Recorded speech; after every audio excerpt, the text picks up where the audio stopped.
Ok, pues empezamos una serie nueva. Como siempre que empezamos una serie, para mí sí es emocionante. De veras que oro y créeme que tengo esta serie que empezamos hoy y ya tengo en mente las dos siguientes después de esta, porque creo en el poder de la palabra, creo en la enseñanza, en lo que la enseñanza produce en nuestro corazón y la palabra es lo que nos transforma. Y por eso, en base a eso, me emociona cada serie, porque puedo ver con cada tema y pues obviamente me sumerjo en el tema cada vez que damos una serie para uno en la semana está sumergido, ¿verdad? Y Dios habla tantas cosas y sé que transforma su palabra. Y mi confianza en la oración al empezar y durante cada serie es que ese tema pueda transformarte. Ese tema que abordamos y me gustan mucho las series porque creo que un tema queda muy claro. No critico ni me meto pues quizás con otras personas que no hacen series, que hablan un domingo de un tema y al domingo siguiente de otro. Creo que eso tiene su riqueza también. Pero pues os ha tocado una pastora que es bastante sistemática en la vida. Entonces las series me gustan porque pues como que recalcas mucho un tema. Y como que te enteras porque te enteras, ¿verdad? Porque ya de cada domingo un tema queda muy grabado y me gusta en la fe ver lo que una serie, un tema puede transformar una iglesia, puede transformar vidas. Y vamos a empezar hoy a hablar sobre un tema que creo que es principal en nuestra vida de fe, en nuestra vida personal de fe, en nuestra vida de comunidad de fe y en nuestra vida de impactar este mundo a través de la fe. Y creo, y vamos a hablar sobre la gracia y vamos a hablar sobre varios enemigos que hay para que no vivamos en esa gracia. Creo que la gracia entraría dentro de lo que es la médula espinal del Evangelio. Somos salvos por gracia. Estás aquí no por méritos que hayamos hecho, sino porque la gracia de Dios nos alcanzó. Y lo vamos a intentar desmembrar y hablar un poquito y centrarnos en el primer enemigo. Por eso vamos a estar varios domingos. Hay varios enemigos, porque el enemigo no quiere que tú y yo caminemos bajo esa gracia. El enemigo no quiere que crezcas y que yo crezca en gracia. Porque hay un conocimiento inicial cuando venimos al Señor sobre la gracia, que sabemos todos, definición común y básica de gracia es todo lo que no merecemos que Dios nos da, empezando por la salvación. No hicimos nada, pero por gracia Él nos salvó. Y siguiendo por tantas cosas que en la vida tenemos, y ahora Mari nos lo recordaba con mucha sabiduría, cómo enfrentamos situaciones cotidianas y prácticas que por la gracia salimos airosos, que por la gracia nos llenamos de herramientas para superar una circunstancia, no por méritos, sino por gracia. Entonces a veces nos convertimos al Señor y venimos a Jesús y tenemos un primer impacto con la gracia, tenemos un primer paso de conocer la gracia, wow, ese amor de Dios. O sea, todos llegamos a Jesús, nos impacta su amor, ¿sí o no? Te acercas a Jesús, se te hace una radiografía de quién eres y de su amor, que aun siendo como somos nos ama, nos alcanza, nos abraza. ¿Quién no quiere acercarse a un Dios así cuando vemos eso? ¿Verdad? Pero muchos de nosotros nos quedamos en ese primer paso o primer eslabón al conocer la gracia. Y avanzamos en nuestra vida cristiana un montón de pasos en cuanto a compromiso, en cuanto a relaciones, incluso en cuanto a predicar a otros. Y nos hemos quedado en ese primer escalón de la gracia. Por eso el apóstol Pedro nos da este concepto en una de sus cartas, creciendo en gracia. Porque la gracia es necesario que crezcamos en ella.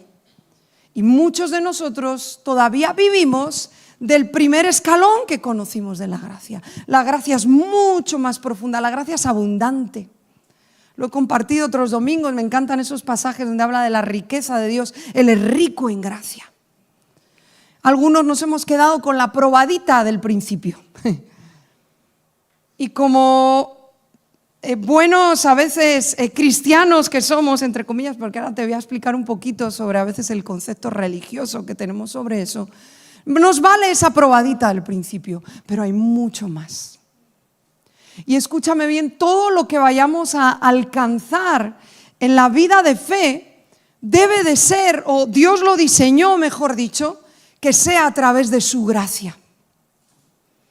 Todo lo que vayamos a alcanzar en proezas para Dios, en pasos de fe gigantescos, donde alcancemos promesas, donde alcancemos victorias, donde superemos circunstancias, Dios lo diseñó para que sea a través de su gracia. Pero nuestros conceptos que traemos aprendidos por la cultura y por todo lo que nos rodea, nos resetean o nos programan para que todo lo que alcancemos sea por méritos. ¿Por qué? Porque así hemos sido educados. ¿Quién no tuvo un papá y una mamá que usó, si haces esto tienes una recompensa, ¿verdad? Creo que es un método práctico de enseñanza. Y todos hemos sido criados en una cultura de yo tengo esto si hago méritos para eso. Y tengo eso si me lo merezco, si me he esforzado para eso, ¿verdad? A todos nos da rabia interna cuando vemos un hijo de un papá rico que sin hacer nada lo tiene todo, ¿verdad? ¿A quién no se pone mal por dentro cuando ve eso? Yo sí. O sea, sé sincero. No ha hecho nada. Es el dueño de una empresa que él no fundó, que él no labró y no se esforzó, simplemente fue hijo de, ¿verdad? Iba con su Lamborghini al trabajo, su tarjeta de la empresa que le cubre todos los gastos, y tú levantándote a las 5 de la mañana por 30 años y apenas conseguimos ahorrar para unas vacaciones, ¿verdad? Y ese tipo lo tiene todo porque es hijo de. Estudió la carrera en una universidad privada, que no voy a decir comentarios por si alguien aquí está estudiando en una universidad privada, pero ni selectividad ni EBAU te piden a veces en las privadas. Los de la pública nos hemos currado la selectividad, ¿verdad? La prueba de acceso, la nota final, las privadas no. Porque tienes un papaíto que te paga, perdón si alguien está estudiando en una privada, no tengo nada en contra, disfrútalo, sácate tu título y trabaja. Pero lo pongo como ejemplo que me viene muy bien para esto. Y algo se nos mueven las tripas cuando ves algo así, ¿verdad? Por eso se te mueven las tripas, porque el reino de Dios funciona así. El reino de Dios no funciona, y Dios no funciona con nosotros a través de méritos. Y yo estoy diciendo esto, y tú me estás escuchando esto, y es un cortocircuito en nuestra mente. Por eso nos cuesta tanto crecer en gracia. Porque venimos al Señor, damos esa probadita de gracia, pero seguimos con un patrón de vida de tengo lo que me merezco. Y por eso miramos a otros que se portaron mal, que no hicieron lo que debían y les tienen un problema y dices, se lo merece. Porque la falta de gracia anula la compasión. El entender, el amar a esa persona. No se lo merece. Porque traemos ese patrón en nuestro pensamiento. No sé si me sigues. Nos educaron así. Pero cuando llegamos a Cristo, Él no funciona con nosotros de esa manera. El lenguaje de Dios contigo es gracia. El lenguaje de Dios con el que tienes al lado es gracia. Pero nos seguimos mirando a nosotros mismos bajo una mirada de esfuerzo y mérito.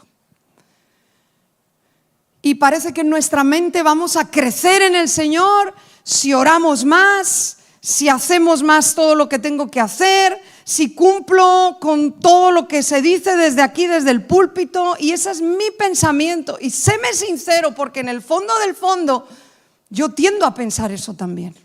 Es una guerra todo el tiempo.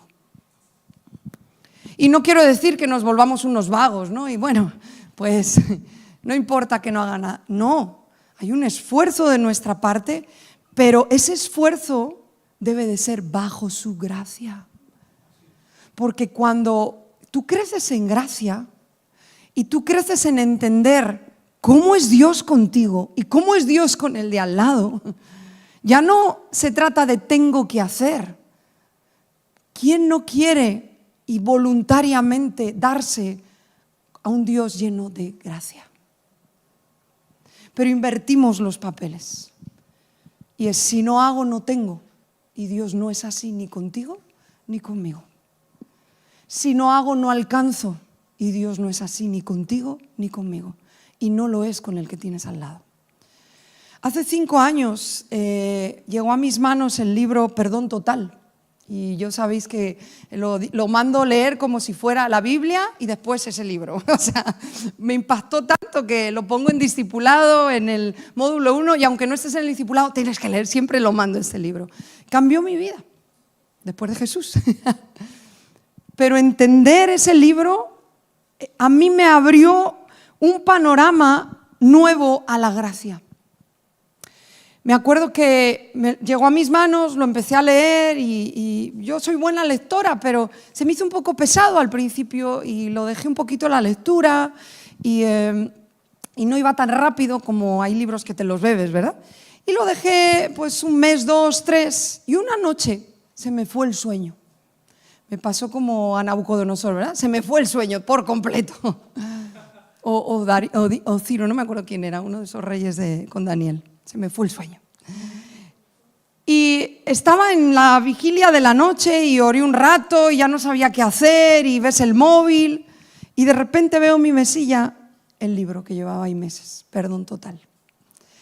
Y bueno, me voy a bajar a leer un rato. Total, no tengo sueño. Y ya uno como se harta, ¿no?, de ver el móvil. Y aparte te despierta más, ¿verdad?, la pantalla en la noche. Empecé a leerlo y más bien continuar porque ya llevaba un poquito. Y de pronto todo lo que ese libro hablaba, ¡pum!, cobró vida. Me lo terminé en esa noche. Y no es un libro finito, es un señor libro. Tuve toda la noche sin dormir leyéndome ese libro. Me levanté por la mañana, bueno, más bien me levanté, ya estaba levantada. Empecé la mañana con una perspectiva hacia mí y hacia los demás de giro de 180 grados. Te lo explico, ese libro habla de niveles de perdón, por si no lo has leído, los de discipulado lo han disfrutado, ¿verdad? Habla de niveles de perdón. El último nivel al que el autor te invita de perdón, por eso se llama perdón total, el último nivel es un nivel de gracia, donde no solamente es decidir perdonar a alguien, no solamente pues ya no estar atado a la ofensa que te hizo, esos son los primeros niveles de perdón. Hay un último nivel donde tú extiendes gracia. Gracia es dar lo que alguien no merece.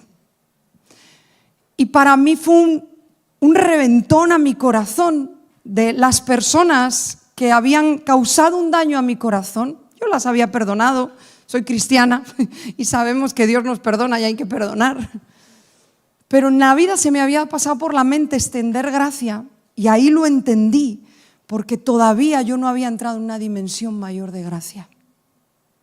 Había predicado de la gracia, te estoy hablando, esto pasó hace 5 años, había predicado de la gracia 100 veces, 50, 20. Pero al leer esas líneas es que Dios, ¡pum!, de pronto abrió mi mente para entender su gracia conmigo. Porque solo extienden gracia, ese nivel de perdón total, a aquellos que han entendido la gracia para con ellos. Dar gracia a alguien significa que alguien que te dañó, vas a hacer algo por esa persona que sabes que no merece. Que no merece tu saludo, que no merece un detalle, un regalo por lo que hizo. O sea, eso es real, no lo merecen aquellos que te ofendieron bajo tu perspectiva, ¿sí o no? ¿Me explico? Entonces, dar gracia es darle a esa persona algo que no merece por sus actos.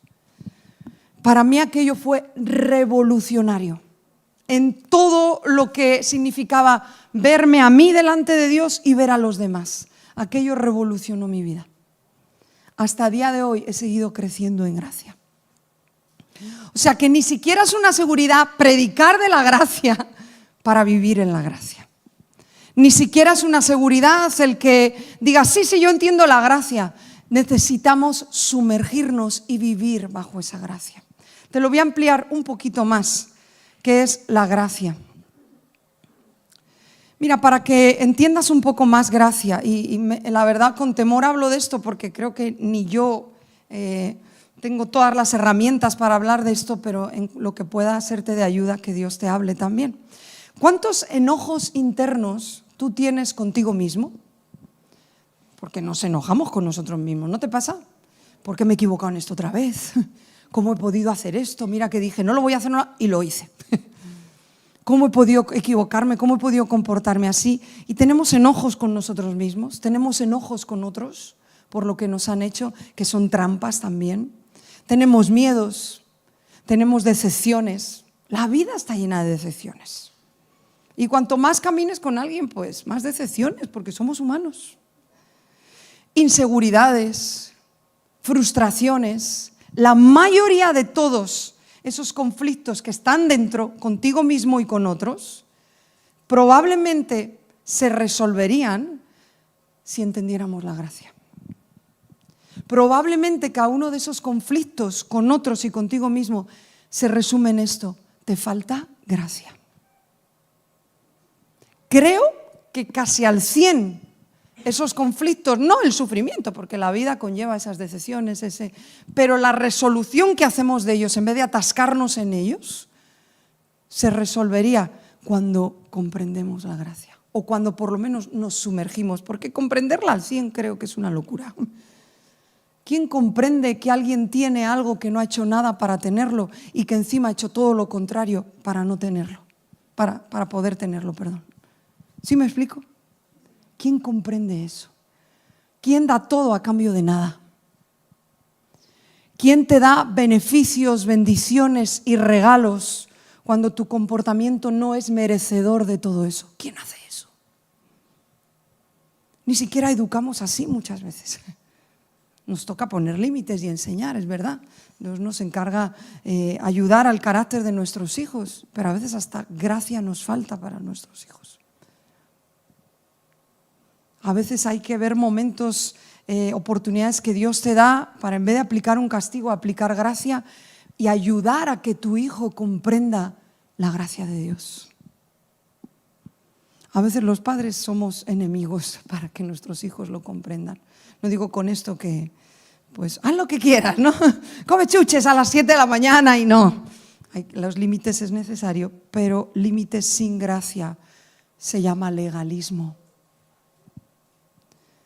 Límites y patrones restrictivos sin gracia se llama legalismo sembrado en el corazón de aquellos con los que tratas. Y creo que tendemos más como humanos y con el patrón que traemos, tendemos más al legalismo que a la gracia. Es más fácil meterte en un legalismo que meterte en la gracia. Porque el legalismo va más con nuestro reseteo mental. ¿Sí me explico? La gracia no. ¿Quién le dice en una cruz a un ladrón: esta noche te veo en el paraíso? Se está muriendo. ¿Ha hecho algo en su vida para merecer ir al cielo? Porque a veces hasta tan burros somos que decimos: bueno, pero los años de esta tierra los he vivido bien para ti, Señor. Es que aunque vivieras de manera de 10 para ti, seguirías sin merecer la eternidad. ¿Me explico? ¿Quién entiende un Dios que está parado al lado de un ladrón y le dice: tranquilo, nos vemos esta noche en el cielo? Un ladrón, un sinvergüenza, que estaba siendo crucificado por sus propios errores. Y el que está siendo crucificado, que no pecó, le está dando ese regalo. ¿Quién entiende eso? ¿Qué mente puede entender eso? ¿Me explico? O sea, esto es una locura. Por eso es más fácil meternos bajo un sistema legalista, que sí que ama a Dios y lee la Biblia y sigue al Señor y se goza en el Señor, todo lo que tú quieras, pero es un sistema legalista basado en méritos. Te voy a hacer una comparación, de la cual me ha ayudado la IA, entre gracia y mérito, ¿ok? Porque se me hace muy ilustrativa. La gracia se recibe como un regalo. La gracia que necesitas para mañana hacer bien tu trabajo, enfrentarte a un problema con tu jefe, enfrentarte a un problema en tu familia, la gracia para conocer más a Jesús, para avanzar en sus caminos, se recibe como un regalo. no tienes que hacer nada. El mérito, te dice, se gana con esfuerzo. Y si no te has esforzado, no lo mereces. Domingo no fuiste a la iglesia, quizás Dios no te ayude esta semana. Si vienes a la iglesia y llegaste hoy para tener una buena semana, eso no es gracia.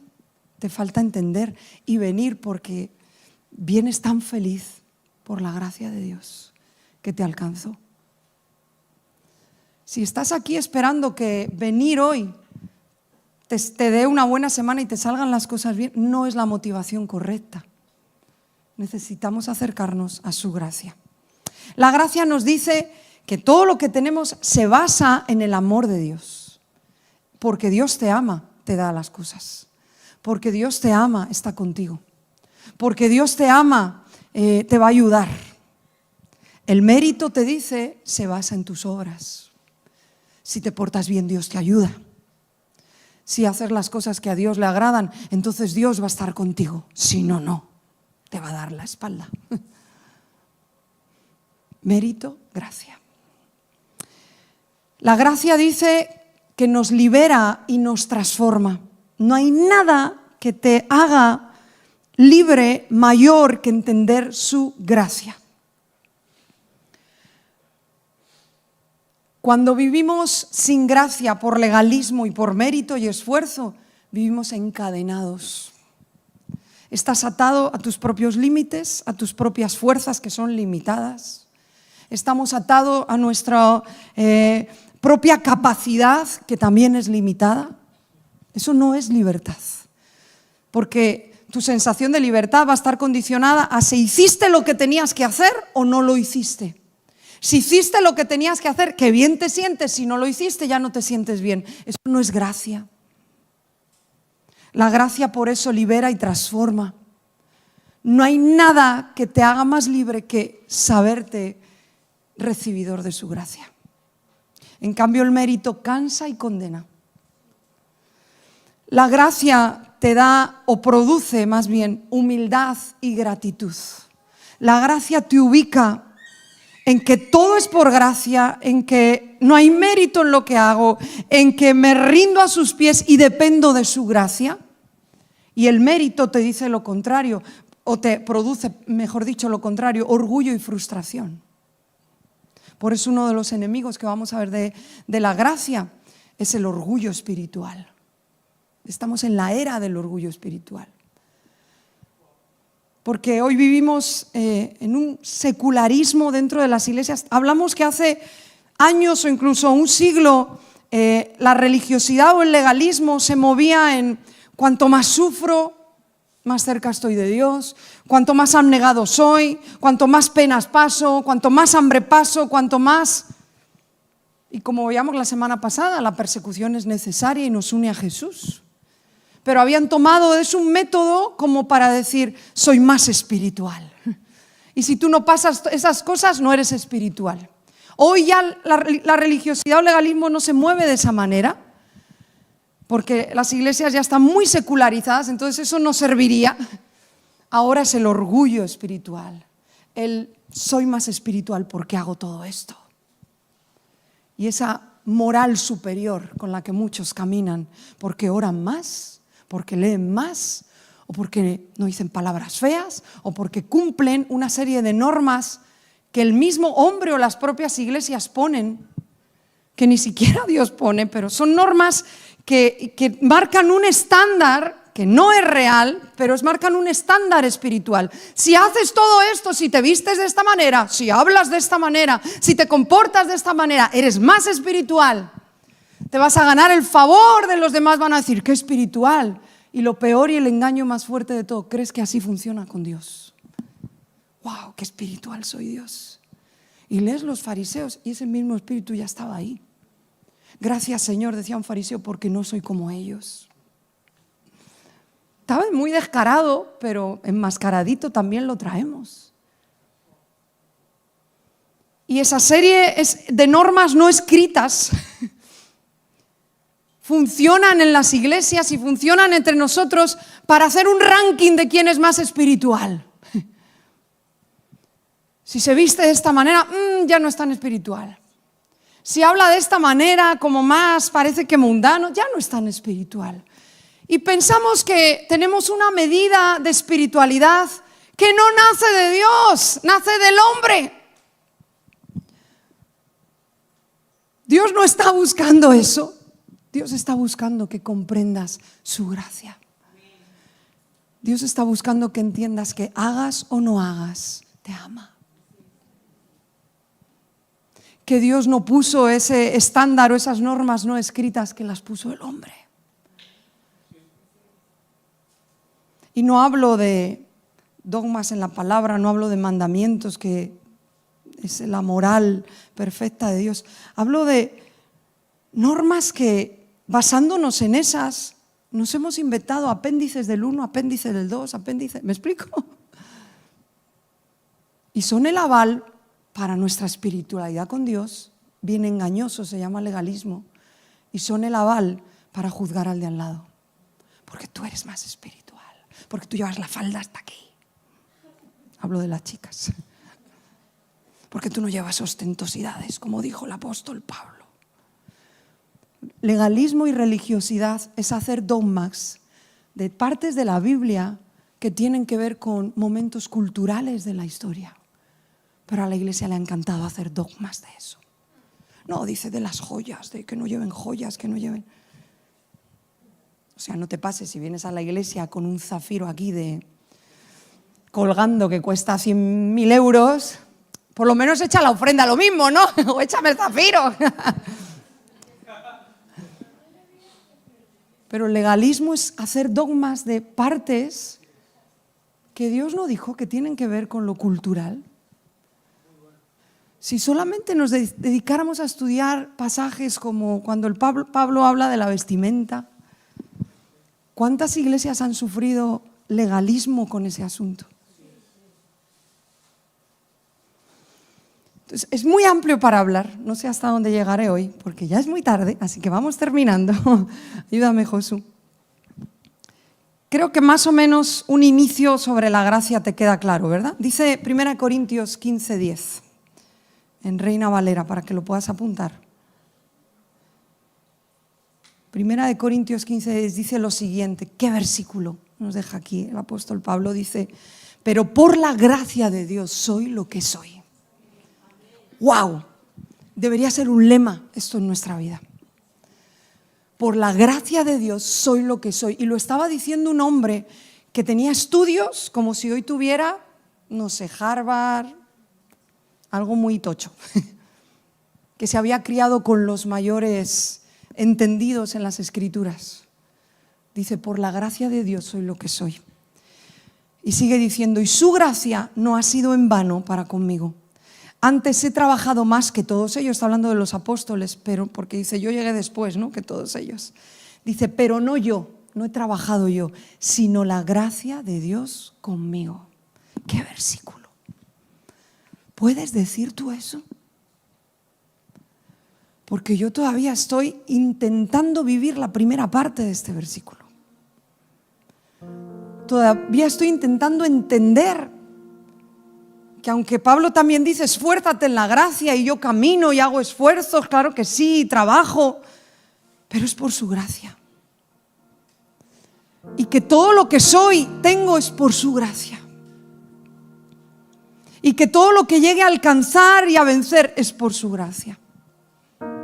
Todavía estoy intentando vivir un reseteo en mi mente de todo lo que instintivamente me lleva a hago y recibo, hago y recibo, hago y recibo. Me voy para allá sin querer. Tiendo a irme para allá, tú también. Y tengo que regresar a la gracia para conmigo y para con otros. Te voy a terminar leyendo un pasaje que está en Marcos 1, 5 versículos, del 40 al 45. Te lo voy a leer en la telea. Y te voy a dar, porque vamos a ver síntomas de la religiosidad. He encontrado 4 enemigos de la gracia. Número 1, legalismo y religiosidad. Número 2, el orgullo espiritual que acabo de citarte. Número 3, la culpa o la condenación también es un enemigo de la gracia. Y número 4, la ignorancia. No conocer nos hace también no vivir en su gracia. Hoy vamos a tratar la primera parte del primero, la religiosidad, el legalismo. He pensado en estos 4 enemigos porque Jesús es la gracia personificada. Dice Juan capítulo 1 que Él es gracia y verdad. ¿Te acuerdas? En Él se personificó la gracia. La gracia es un atributo de Dios, pero Jesús vino, cuando se hizo hombre, personificó la gracia. Y cuando Él camina en esta tierra, Él se encuentra con muchos enemigos. No sé si tú has reparado contra lo que luchó Jesús aquí en esta tierra. ¿Cuáles eran sus guerras? ¿Cuáles eran sus broncas?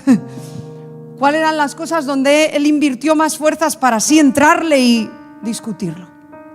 Y he encontrado que estos 4 batalló Jesús. Ahora, el número 1, el premio se lo llevan la religión y el legalismo. La batalla más fuerte de Jesús en la tierra no fue ni con demonios, que tuvo las suyas también. Su batalla tan fuerte fue con los religiosos. Pasaje tras pasaje leemos los evangelios, cómo las preguntas de los fariseos eran para pillar a Jesús, las respuestas magistrales de nuestro Señor, y cómo Jesús se enfrentó vez tras vez con un pueblo que 400 años atrás era un pueblo que amaba a Dios. Los fariseos, los saduceos, eran gente que amaban las Escrituras, que amaban a Dios, pero se perdieron del enfoque y se anclaron su vida en las normas, en los ritos, en las costumbres, y se perdieron al Maestro. Religión, dice Santiago, que la verdadera religión es la de ayudar a las viudas, ayudar a los huérfanos. Dice, apartarte de las cosas de este mundo. O sea, habla de una pureza de corazón en las que se ve reflejada en las acciones. Esa es la verdadera religión, para que lo entiendas. No todo es malo en el concepto cuando hablamos de religión. La palabra religión tiene este contenido también. Es una vida piadosa que ama el ayudar. Ahora, dentro de la palabra religión está el espíritu religioso representado por esos fariseos. Hay personajes en la Biblia que nos son dejados porque representan espíritus con los que batallamos hoy. Los fariseos es uno de ellos. Jezabel sería otro. Absalón sería otro. Representan en toda su esencia espíritus con los que batallamos. Creo que el principal con el que tú y yo batallamos y la iglesia batalla es este. Y solo termino con este pasaje. Tengo muchas más características que las hablaré los otros domingos sobre la religiosidad, pero este pasaje ha cautivado tanto mi corazón, me ha hecho entender tantas cosas. Y dice así, Marcos 1, es Jesús sanando a un leproso. Y dice así: un hombre que tenía la piel enferma se acercó a Jesús, tenía lepra. Se arrodilló ante él y le dijo: Señor, yo sé que tú puedes sanarme. ¿Quieres hacerlo? Jesús tuvo compasión del enfermo, como hace un momento hablábamos, ¿verdad? Al orar por enfermos. Extendió su mano sobre él y le tocó. Y le dijo: quiero hacerlo, ya estás sano.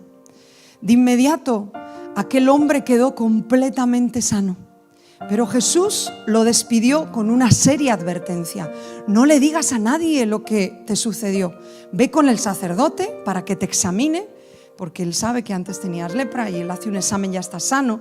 Y lleva la ofrenda que Moisés ordenó. O sea, le dijo: vete, compártelo con el líder espiritual y adora a Dios, lleva tu ofrenda.